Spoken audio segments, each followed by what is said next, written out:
KPAK தொழிற்சங்க தலைவர் உதயகுமார் கிடைக்கிறேன்.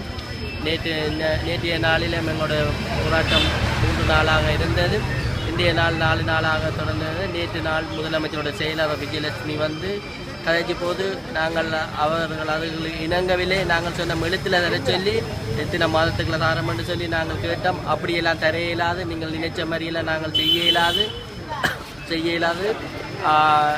நீங்கள் இதை விட்டு கைவிட்டு செல்லுங்கள், நாங்கள் உங்களுக்கு பெற்று தருவோம். அப்போ நாங்கள் கேட்டோம், எத்தனை நாளைக்குள்ள பெற்று தருவீங்க, எத்தனை மாதத்துக்குள்ள பெற்று தருவீங்கன்னு அது சொல்ல முடியாது. நாங்கள் வந்து செய்வோம்.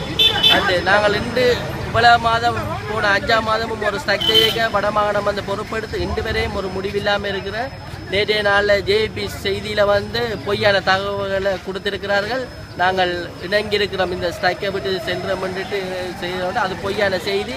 இதை யாருமே நம்ப வேணாம். எங்களோட போராட்டம், எங்களுடைய கோரிக்கை நிறைவேறும் வரை நாங்கள் போராட்டம் நடத்தி கொண்டிருப்போம் என்பது